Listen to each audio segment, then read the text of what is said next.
Autumn was drawing on. The last of the summer feelings had long slipped into the early chills of November.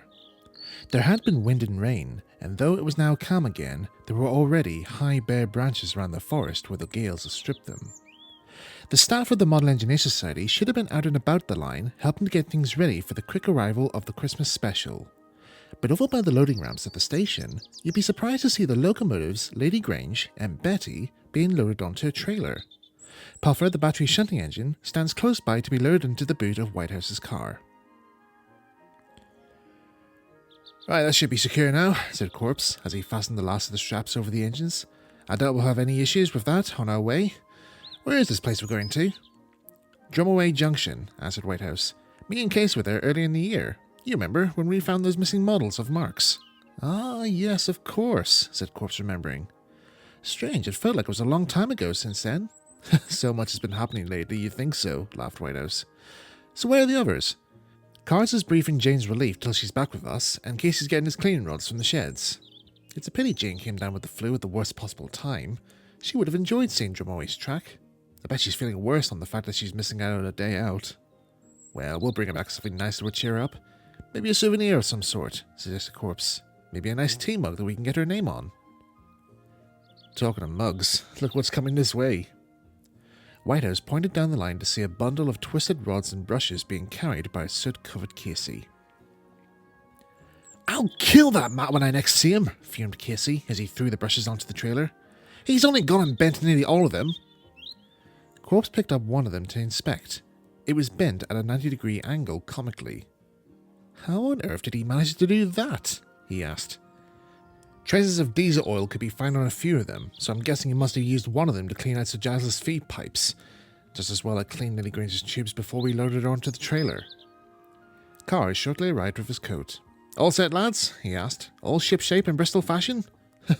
"Not unless you want Matt to twist these brushes into the shape of a ship," chuckled Corpse. "Yes, well, I'll be having words with him when we get back. Now come on, let's get moving, otherwise we'll be late." "Well, hang on," said Whitehouse. "We haven't loaded Puffer yet." "Do we really need to bring it?" asked Casey. "I'm sure Drumaway are more or less expecting proper steam engines at this gathering." "Well, they might have other engines besides steam, Case," said Corpse. "Each has their own taste in motive power." "And how many 7¼ gauge engines do you know that could fit into the boot of a car?" asked Whitehouse. "That should do now, Mark. Thanks." "I'm just saying we should only bring the steam engines," said Case. "Well, don't blame me if his batteries go flat." They climbed into their cars and drove on towards Drumaway Junction. Drumaway Junction sits in a rural area which has lots of space to build a miniature railway. Unlike the Model Engineers, this railway has tracks leading to all sorts of places and lots of point turnouts and signals. A grand-looking signal box stands at the end of the station platform, which was sheltered by a large wooden canopy. It was the first thing the gang spotted as they arrived. A member of staff came over to greet them and showed them the way to where the loco loading ramps were. The ramps were a traverse-type design and made unloading the engines from the trailer very interesting. "You haven't got the trailer ramps lined up," called Casey to Whitehouse. "You need to go back again, and this time line it up correctly." "If you think you can do any better, Chris, then you're welcome to try," came the blunt reply. "What's got him in a tiz then?" asked Casey. "Perhaps he's still annoyed that you suggested he'd leave his engine behind," said Corpse. "Don't say anything now, but at some point a small apology wouldn't hurt." Casey agreed, as Whitehouse brought the car back again. This time, the ramps were aligned, and they got the two engines unloaded without any more trouble. "Grand," said Cars. "Now, where are the sheds?" "On the other side of the site," informed Whitehouse. Corpse and Cars looked at each other, and then to the two engines. "We can't push these all the way there," exclaimed Cars. "You need another engine for this." "Luckily we brought a shunter then," said Casey, nudging Whitehouse. At this, Whitehouse chuckled and went to unload Puffer. The engine shed was a large brick building with a turntable outside and a set of tracks leading to a large ash pit. Other sidings were placed for holding or displaying stock. A couple of diesels and shunting locos stood in these sidings, while the lines to the ash pits were cleared. It didn't take too long for Puffer to shunt the steam engines to the steaming bay, and Casey was soon busy getting Lady Grange's fire lit and shoveling in some coal. "With luck, I'll have her simmering in another half hour," he said. Well then, I'll just take Puffer for a quick run along the line and see how it handles, said Whitehouse. I'll join you, said Cars, as he coupled a spare coach on. I'll need to see what way this line is laid out.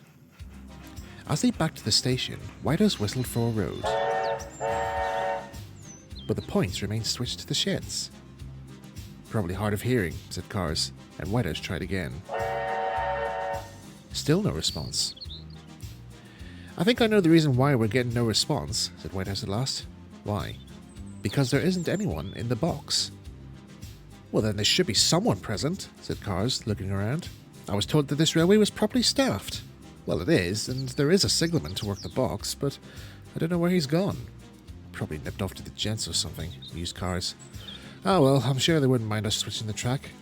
I don't think that's a good idea, said Whitehouse, concerned. Sure, you've never worked a signal box before.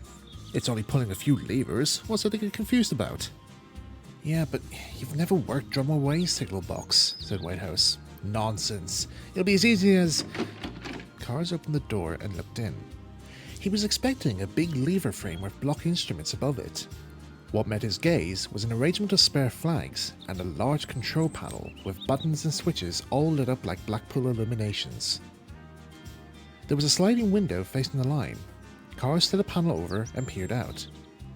Which button is for the main line? He called down. I don't know. I never worked that box, Whitehouse responded. Maybe just leave it until the real signalman comes back. He shouldn't be too long. Yes, but we are in a hurry and want to see the line, retorted Cars impatiently. You are at the least, muttered Whitehouse. Cars looked at the panel carefully and tried a switch.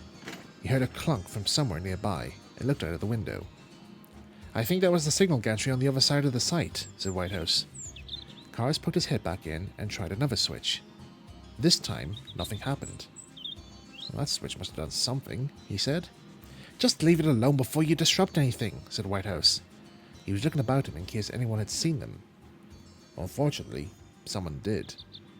There was a clunk, and this time the points in the platform signal was changed. Got it that time, said Cars, stepping out. Oi! Cars looked round and saw a staff member storming up to them. And just what do you think you're playing at? I came down here hoping it was a fault, and then I found you two poking about with our signal box. He pushed Cars aside as he went up the steps and slammed the box's door shut. I wasn't doing anything, said Whitehouse, but a sudden glare from the man shut him up quickly. Thanks to you and your fooling about, a derailment at the top junction was caused. Honestly, you kids are as much trouble as our ex-driver Sid. How dare you, sir, fumed Cars. We are guests to this railway. There was no signalman present to switch our road, and we was only trying to... Well, you've no business entering that box. Guest or no guest, grumbled the man, locking up the box. This signal box is only to be used by trustworthy staff and our main signalman. Well, where is he if we're going to need our track set for us? Asked Whitehouse. None of your business, came the blunt reply. There are switch boxes set along the route, so you set your roads with those. And don't let me catch either of you around this signal box again. He doesn't like it when people start playing with his signals. Who doesn't? Asked Cars, but the man had already stormed off to help with the re-railing of the derailed train. Cars looked back at the signal box as he boarded the coach. Did you see that? The way they treat their guests here. Not to mention claiming I had anything to do with causing that derailment, grumbled Whitehouse, but Cars wasn't listening. And how come the signalman is not present in his box when he should be?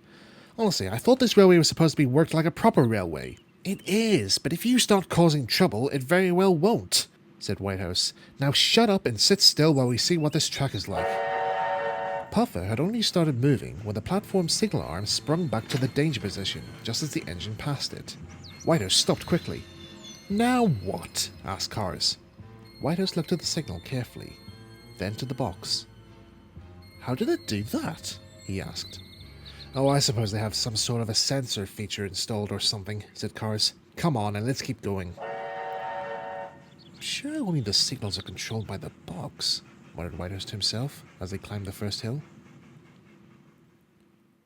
Some time later, Lady Grange was simmering nicely. Some other guest engines had arrived and were also getting fired up for their runs. The air was feeling chilly and the skies were darkening as the evening was on the horizon. I better see if I remember to pack those lamps for Lady Grange, said Casey. I've always wanted to do a nighttime run, but never got the chance to. I didn't think there was such a thing, said Corpse. Oh yes, said Whitehouse. It's one of the highlights of the evening. Some of us recreate Midnight Express passenger or goods trains. It's all for the fun of it, really. Providing we have a good headlamp fitted, added Casey. Ah, here we are. Plus, it'd be fun to see the signal lights lit up too, once darkness has fallen. That reminds me, said Cars, who overheard the conversation. Me and Whitehouse got a right telling off from one of the staff earlier, all because we were at the signal box, and— Shh! Hissed Casey. He looked around in case anyone else heard them. You didn't go into the signal box, did you? Cars did, said Whitehouse, and I got blamed for it. I was only trying to get the road set for us, said Cars huffily. That's besides the point, though, said Casey crossly. You entered his patch. Whose? The signalman's patch, that's whose. Don't you know why there isn't a signalman present? Why? Asked Corpse. Casey scooped up another shovel of coal and threw it into the fire as he told the story. It happened exactly during this year, shortly after me, Whitehouse, and wee Boomer had found your missing models, Mark. There was a birthday party booked on one of the days in May, and the railway was very busy. The signalman was a trustworthy member of staff who had a keen eye of the line and made sure everything ran accordingly and safely. However, on this particular day, he made a dreadful mistake. The weather that day had been good, but come the evening, the skies had clouded over as a storm was approaching. There was time for one last train before closing the site for the day. Another train was already out on the line somewhere, and another was waiting to be sent off. No sooner had the signalman signalled them away, the downpour happened. The signalman shouted to the driver of the engine to use the switch box at the top of the hill and take the short loop back to the station and get the people under the shelter. The driver agreed and proceeded. But no sooner had the train left did a warning sign come up on the signal box's panel, stating that a fault had taken place with the switch box the signalman had mentioned to the driver. The fault resulted in the line being set for the long loop line. This line crosses a large girder bridge which descends down a steep gradient where it connects to the down line. The downward train's whistle could be heard in the distance as it came down the hill next to the bridge. So the signalman set the signal by the bridge to hold the oncoming train to wait until that section was cleared. Suddenly, there was a bright flash as a bolt of lightning struck the signal. The PVC post caught fire as sparks from the electrics showered the line side. Like a fallen tree, the signal toppled over as its melted footings weakened. The signalman saw everything from his box, and with flags in hand, he hurried from the box to the bridge. But the rain from the storm had made the slope to the bridge slippery, and he tried desperately to climb it. He heard the train approaching. It was just above him. He yelled and waved his flags, but the sound of the engine crossing the bridge drowned them out. He saw the downward train speeding along the line towards the oncoming train. The signalman tried to warn them too, but they thought he was waving hello. Before anyone could do anything else, it happened. The two trains met at the junction at the foot of the gradient. Both trains were going too fast to stop or give way. The sounds of the crash and screams from the passengers were all the signalman could be heard as he collapsed with exhaustion on the ballast. Many of the passengers were seriously hurt in the crash, and one of the crews was knocked unconscious. When they went to find the signalman, they found him on the line side, dead. The shock of the crash he tried to stop caused him to have a fatal heart attack. No one knows who was to blame for the crash. Some staff think it was an accidental act of God, while others thought the signalman did it on purpose. No one knows for sure, but sometime after the funeral, strange things happened on the railway. Points and signals along the line operated by themselves without nobody at the controls of the box. Some think it's the electrics going on the blink, while others think it's the signalman's spirit trying to continue his work from beyond the grave to make up for the accident he tried to prevent. So that's why the signal box is unmanned and why we only use the switch boxes by the line side, concluded Casey. Cars just sat back in one of the coach's seats. Well, I'm sorry to hear about what happened to the old signalman, he began, but I doubt there are any ghosts of any form haunting that signal box. Probably just a way of ensuring young members of staff don't cause any trouble with the electrics, I bet. That's probably what that other member of staff thought when me and Whitehouse were trying to set our road. I had nothing to do with it, exclaimed Whitehouse crossly. You were the one who kept poking in where you shouldn't have, and was the one who derailed that train earlier. So that's what happened with that derailment, mused Casey. I wondered why the derailment occurred up at that junction, as it's known to be very good up there. Look, never mind about the derailments, said Cars hotly. I still think that all this fuss over that signal box is just pure nonsense. Well, say what you think, Mark, said Casey, turning Lady Grange on the turntable. Just don't say it around the others here, or else you might give us even more trouble during our time here. Casey went over to his toolbox and took out a set of headlamps. He fixed one to Lady Grange's front before handing Whitehouse the other to fix the puffer. I'll join you out on the line once I've got Betty steamed up, said Corpse. Sure thing, smiled Casey. With drain cocks hissing, Lady Grange reversed off the turntable and over towards the station. Cars watched on before walking over to where Whitehouse was finishing fixing the lamp. Do you agree with me that all this is just complete nonsense? He asked. It's not my place to say, said Whitehouse. And besides, all I want to do now is to enjoy a good nighttime's run along the line without any issues. Now, if you excuse me... He hopped onto his driving truck and reversed puffer back to connect onto the main line. Cars sniffed unimpressed as he lifted his feet and kicked a bit of ballast. It felt really nice driving a steam engine during the night. The firelight shone on the line side while the beam of the headlamp lit Casey's way for him. He enjoyed climbing the hill just outside the station. Rabbits sometimes appear, and maybe the odd hedgehog watching from the line side before ducking into the hedges to keep out of sight. As Casey proceeded towards Seven Dwarf Mine at the top, he noticed that the temperature had suddenly dropped. I suppose it is November time now, he thought. He tried shoveling more coal into the firebox, but there appeared to be a lump much bigger than the others in his box that was stopping it from coming out onto the shovel. There was a passing loop just before the bridge. Casey switched onto it and stopped. He took out the coal box and tried unclogging the blockage. Shortly a whistle sounded and Whitehouse arrived. He parked Puffer behind Casey and walked up. Having trouble? The coal box is blocked, explained Casey. Hey, you haven't got a spare coupling bar I could use as a makeshift pickaxe? I should have, said Whitehouse, and went to his driving truck to search for such a bar. What the two didn't notice was that the night sky had slowly started to grow even darker. Thunder could be heard in the distance, which caused Whitehouse to look up slightly. What was that? He asked. What was what? Asked Casey, hacking out the coal lump. Strange, I thought I heard... But before Whitehouse could continue his inquiry, there was a whoosh. You'd think the sky had a mains leak, and that a whole year's supply of rain came pouring down at once. Oh, what? Exclaimed Casey. They didn't say it was to rain tonight. Come on, we better get into some shelter quickly, said Whitehouse. The tunnel's not that far ahead. We can shelter in there. They had just started moving their engines when the two drivers jumped in alarm. A bolt of lightning lit up the night sky before it struck the home signal before the girder bridge. The PVC post caught fire as the electric sparked and flashed like a firecracker. Without a structural support, the post fell into the bushes. We better go and report this, called Casey through the noise of the rain. But then they heard another noise. It was the sound of another train approaching, only this one was below the bridge. Hey! The two called out, sounding their engines' whistles. But the engine didn't sound like it heard them. They saw a light appear through the mist of the rain as the engine's chuffing grew louder. Then they felt a gust of air pass them. They could hear the sound of laughter and cheering children on board the train, which quickly triggered them to call out again. But the guard of the train just ignored them.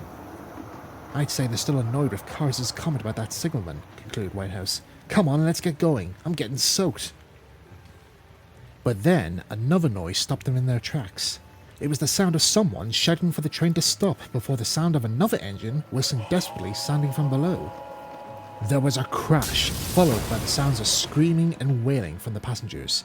Casey and Whitehouse sprang from their engines in hopes to try and help them. But when they reached the site of the supposed crash, they found the place deserted. What? Exclaimed Casey. Whitehouse looked at him, and then to himself. What? He gasped. Both he and Casey's wet clothes were suddenly dry. Puzzled, they walked back to their waiting engines. It was then that they both stopped dead and stared. What? They said in unison. There before them stood the home signal before the bridge, standing tall and unharmed.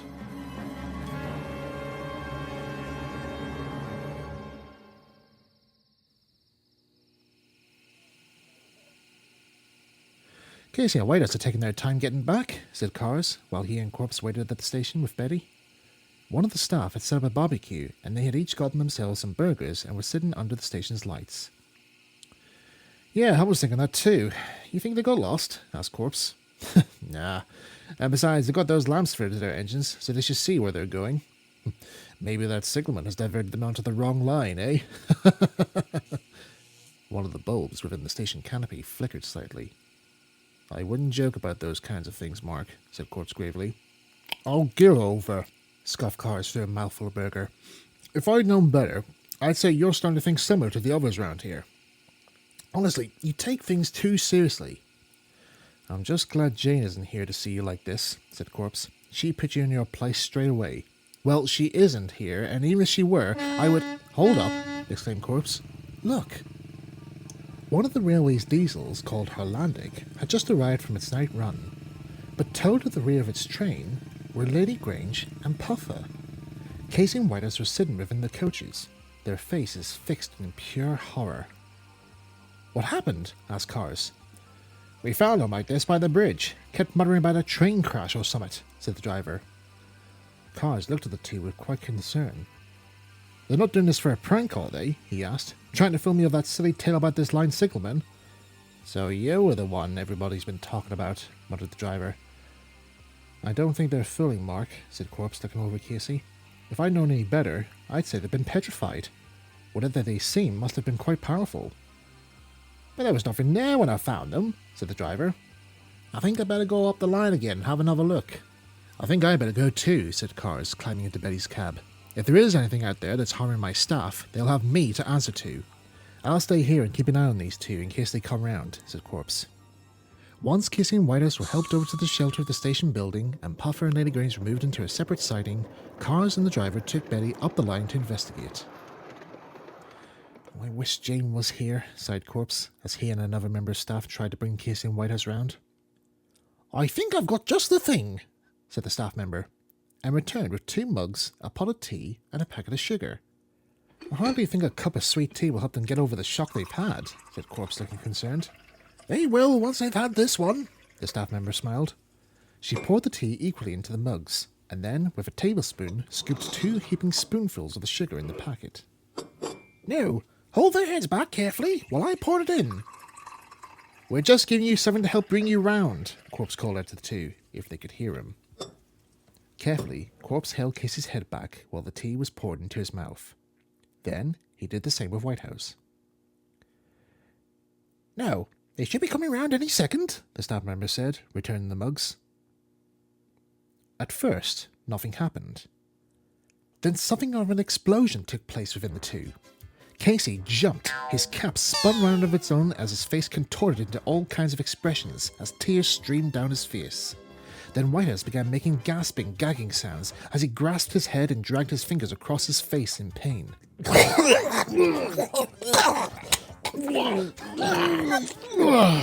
They both exclaimed wildly. They went limp for a brief moment before sitting up and looking about the room. Well, welcome back to the land of the living, smiled Corpse. How do you feel? What the heck was that? Slurred Casey. He was drooling wildly from the mouth as the taste of the tea was quite powerful in his taste buds. That was the strangest sweet tea I've ever had, exclaimed Whitehouse. Ah, but it wasn't sweet tea, the staff member said, smiling. You were both given a special, only to be used for emergencies beverage. Sour tea, using sour sugar. Ugh, I feel sour, that's for sure, groaned Casey as he sat himself down once more. So what happened that left both of you in that state we found you in? Asked Corpse. Casey and Whitehouse looked at each other, remembering. You mean you never heard it? Casey inquired. Corpse, confused, shook his head. Heard what? The crash and the thunder. Even the rain at least, stated Whitehouse. Again, Corpse shook his head. Are you sure you're feeling all right? I don't know what I'm feeling, muttered Casey. But one thing's for sure. I'm steering well away from that bridge until daylight. You can count me in too, added Whitehouse. Ah, looks like you've fallen victim for his old tricks, said the staff member, coming back. They say he does things like that to folk who joke about him. She thumbed them in the direction of the signal box, standing alone outside the station. An icy chill seemed to have gone through both Casey and Whitehouse's backs, but they remained silent. Corpse only looked at the box and became concerned. Casey and Whitehouse had been rude or shown any disrespect to the old signalman since they arrived. It was only Cars that did this, and yet he was out on the line without so much as a cold sweat forming across his brow. While Casey and Whitehouse were being taken care of, Corpse slipped out for a moment and walked over to the signal box. If you really are the one responsible for all this, he muttered to it, then take it out on those who deserve to be taught a lesson. Chris and Mike did nothing wrong that disrespected your memory. The wind picked up slightly, making the overhead lamps in the station canopy creak slowly. Try and scare me all you like, Corpse said sternly, but it's not going to work on me. The wind died down slowly, as if whoever Corpse was talking to had made it do that. Corpse looked around, but could see nothing spectrish about him. He started to turn away before another sound stopped him in his tracks. It was the buzzing of electricity. Corpse looked up and could see that the bulbs in the station lamps were glowing much brighter than they should be, before each one of them burst, as one by one the lights around Drumaway Junction went out. The whole station was plunged into darkness. Quickly, Corpse switched on his phone's torch and jumped back in alarm as a face appeared before him. "What happened?" asked Casey. "Jeez, Chris, you nearly scared the life out of me!" exclaimed Corpse angrily. He composed himself and shone his light onto the station lamps. Each bulb was shattered, with embers of sparks flickering in the wiring. "Every bulb in the place has burst. Exploded even," stated Whitehouse. "Just what is going on?" "I can't say," said Corpse. "But I think I know who did it," he added quietly. Out on the line, Cars and the driver were looking for any signs of disruption on the main line. But so far, they found nothing. It was growing darker, and trying to see anything was becoming more and more difficult. "We best go back and see how your pals are doing," said the driver, climbing back onto the coach. Then Cars noticed how dark everything was. "That's odd," he said. "I don't seem to see any signal lights around here." "We must be a fair distance from them," said the driver. "Just follow the signals when you see them. They'll guide us back." Starting slowly, Cars drove Betty into the night. "We need to get some kind of lighting sorted. Car's still out on the line with Betty," said Casey. "Betty has a lamp on her front. They should be able to see their way back with that," said Whitehouse. But just as he said this, the torch on Corpse's phone went out. He tried to turn it back on, but the battery had mysteriously died. Casey and Whitehouse tried their phones, but they too were also dead. "Lady Grange's lamp!" exclaimed Casey, hurrying over to his engine. He was able to find her from the glowing remains of her fire and grabbed the new headlamp. "Well, come on, switch it on!" cried Whitehouse. But it was dead. "But it can't be though," said Casey frantically. "These were brand new, and I put new batteries in them." "I'll try mine," said Whitehouse, but his lamp was also out for the count. "Just what is going on?" They could now hear the sound of Betty approaching the last stages before entering the homeward curve before the station. They looked frantically around, trying to find a way out of the station to warn them, but with all the lights out, they couldn't see anything. In a rush, Casey tripped over Whitehouse's leg and fell into his tender. Whitehouse knocked into Corpse, to which the two tumbled down the station ramp and into the bay siding. Cars was also having trouble finding his bearings. The lamp on Betty's front had gone out as soon as they started their journey back, so he blew on Betty's whistle to see if anyone was ahead of them. "We've got to stop them somehow," called Casey, scrambling to his feet. "But where's the tunnel?" "I think I found it," called Whitehouse, feeling around in the dark. "Or it could be the wall's rock face." He tripped on something hard at his feet and fell flat on his face. "Ow!" Whitehouse exclaimed. "I can hear him," called Corpse. And sure enough, the sound of Betty approaching the long tunnel could be heard. "Mark, stop!" Corpse called out, but Betty's whistle drowned out his voice. What with it sounding so loud in the tunnel, Cars covered his ears, so he couldn't have heard anything to start with. "Oh, I wish there was a way I could tell where I'm going," he grumbled. "Watch out!" cried Casey. "You'll hit Lady Grange, Mark!" "I think I found a switch," called Whitehouse, feeling for the thing he tripped over. He pressed the button. Instead of a backup lighting system that he hoped for, Whitehouse could hear the sound of point blades switching. But to which line? "I think I might have switched Betty towards the sidings," he called out to Casey. "Brace yourself!" Casey curled himself within his driving seat and braced himself for the impact. Whitehouse and Corpse also braced themselves. Then within the darkness of the tunnel, something sprung up in front of Cars, catching him off guard. It looked like a glowing semaphore signal arm, with its red lens blaring the sign of danger ahead. "Stop! Stop!" A chilling voice was heard. It vibrated along the walls till it reached the ears of the others. Cars felt for the brake handle and applied it. Sparks showered from the wheels as Betty screeched her stop. As Cars was just about to look about him to see who called out, all the lights came on. Cars then noticed that Betty was just a fraction to colliding with Lady Grange, who, with Puffer, were parked in one of the sidings that the points were switched to. Casey peered over the tender and breathed a sigh of relief. He looked over to find Whitehouse still lying on the station ramp to where he and Corpse had fell. Corpse stood up and looked at the station lamps. All the bulbs had somehow mended themselves, with no shards of glass or anything was seen on the ground. "What?" he said slowly. "Hey!" They all looked round to find the driver hurrying up to Cars. "Didn't you hear me?" I told you to stop as you were going to the wrong line, but you just kept going. And what about you lot? He said, turning to the others. What were you playing at? I saw you all running about the tracks. You could have hurt yourselves. We couldn't see anything, explained Whitehouse. All the station lights went out. No, they hadn't, dear, the station staff member said. They were all working fine. One moment those two were recovering from their ordeal. The next G's were all running around the place like headless chickens, tripping over each other and playing with the switch boxes. Cars turned to the driver. Surely you must have seen that signal arm appearing in the tunnel and heard the voice. I saw and heard nothing, said the driver, making his way towards the station. And I'll be reporting about this to your railway's chairman. Cars sat back down on Betty's driving truck, looking puzzled. The others came over to check that he was all right. You heard it too, right? That voice in the tunnel and the signal arm appearing in front of me. We didn't see any signal arm, but we heard the voice all right, said Corpse.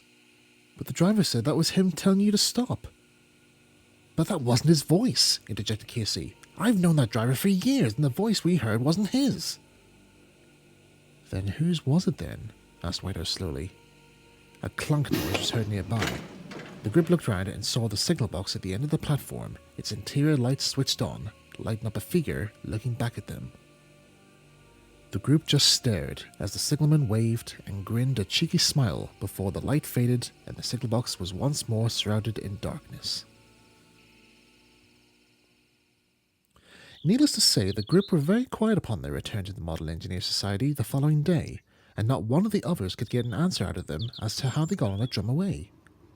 Over time, they soon recovered from their ordeal, and things went back to the way things were. The driver of Drumaway never did report the near collision incident to the chairman, as he knew rightly that Cars and the others had been given a spiritual warning. So, trusting terms with the crews at the Model Engineer Society were left intact, and the gang often returned to lend a hand to Drumaway whenever needed. However, from there on in, all of them paid the deepest respect whenever they went near the signal box, and there was no one who paid more deeper respect to the box's signalman than Cars. What became of the signalman's spirit, you may ask? Well, chances are his spirit has moved on after the gang's encounter. Though sometimes, whenever a new member of staff at Drumaway were to be careless when working the points and signals, he may just make his presence known. Just maybe. Who knows?